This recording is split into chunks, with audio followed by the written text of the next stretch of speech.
En México, el voto del pobre no debería de valer lo mismo que el voto del rico. Suena descabellado, ¿verdad? Pero algunas personas piensan que así debe de ser en México. Y es que aunque usted no lo crea, hay personas en México que piensan que el voto del pobre debe de valer menos que el del rico. Es que la lógica de las personas que piensan así es que el rico tiene muchísimo más información y más conocimiento para poder tomar una decisión más acertada.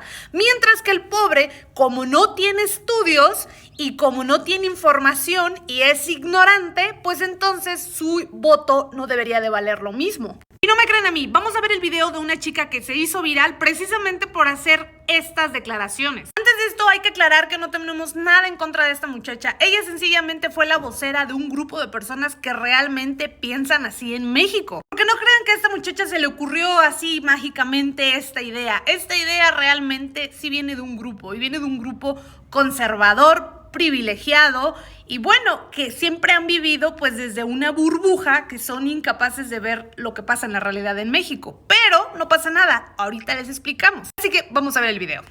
Y yo aquí les quiero decir, no quiero decir abiertamente que unos votos tendrán que valer más que otros, pero creo que en México sí tiene que haber más peso el voto de unos que el de otros.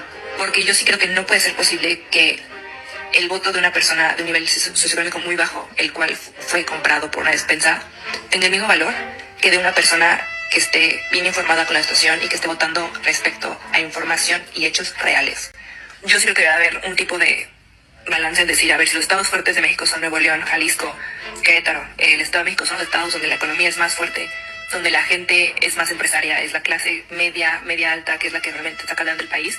En esos estados el voto tendría que tener más peso que, no es por nada, pero el estado de Chiapas, el estado de Oaxaca. Y no es en contra de ellos, pero sabemos que los estados son más pobres. Sé que las declaraciones de esta chica parecieran una locura, pero no lo es. Aunque ustedes no lo crean, en el mundo el voto no siempre fue universal. Para eso es importante aclarar qué es el voto universal. El voto universal es que todas las personas pueden votar sin distinción económica, política, social, de clase, de raza o de género. Aunque en una democracia, pues esto parece lo más normal, no siempre fue así.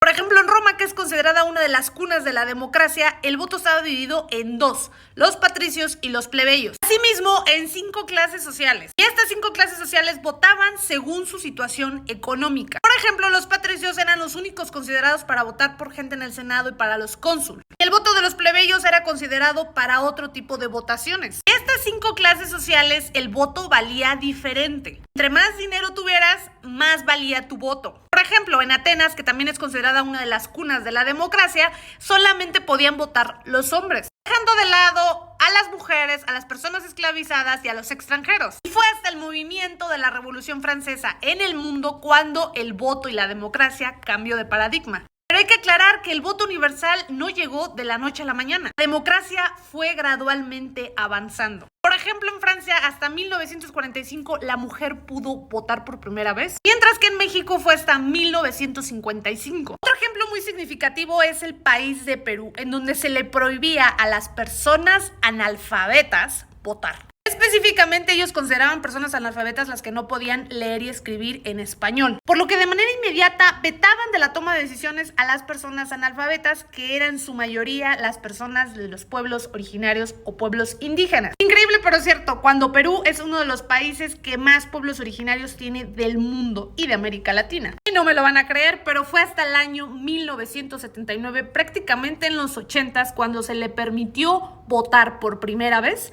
a las personas analfabetas, que en su mayoría eran personas indígenas. Y por cuestiones sociales, políticas y económicas no sabían leer y escribir en español, pero sí en su lengua. Es ilógico que las personas que habitaban originariamente las tierras de Perú tenían que hablar y escribir en español porque era la lengua pues de sus colonizadores. Colonialismo en su máximo esplendor. Como ustedes podrán ver, esta postura del voto universal, en donde todos podemos votar sin excepción, es un tema muy reciente en el mundo y por supuesto en México. Y son derechos que se han ganado a través de la lucha en el mundo, en México, en América Latina. No nos los han regalado y no se hizo por obra del divino de un día a otro. Y un Un dato bien curioso es que esta idea de que el voto de los ricos y de los pobres no tendría que valer igual es una idea muy vieja precisamente del sector ultraconservador, o del grupo social económico alto o de los que se creen de la clase alta. Esto no lo digo yo, lo dice la historia del mundo.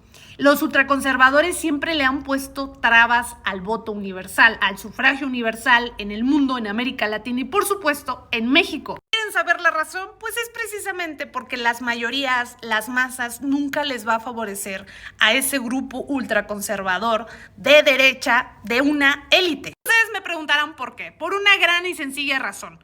La élite no ve, no vive, no siente lo que sienten las masas, la mayoría del pueblo de México o del mundo. Por eso, esta idea que tiene esta muchacha de que el voto sea diferenciado y que el voto de los ricos valga más que el de los pobres, o que el voto de los estados que son más empresariales valga más que el voto de los estados que son agricultores, pues esto es una idea ya muy vieja, no se le ocurrió de un día a otro. Si las declaraciones de esta muchacha son clasistas y racistas, claro que lo son, pero ella no lo sabe. Porque la idea de esta muchacha y de muchos mexicanos más es que son neutrales, no están de un lado o no están del otro. Evidentemente esto es una gran mentira. ¿Por qué? Porque sus declaraciones van con una intencionalidad. Como dato final les tengo que decir que en Perú los ultraconservadores no permitían que votaran las personas que no eran casadas, que no eran católicas, que no supieran leer y escribir. Obviamente con esto se reducía el sector que podía acceder al voto. Y con ello las elecciones siempre iban a ir enfocadas a las personas que ellos consideraban que les iba a beneficiar en sus intereses.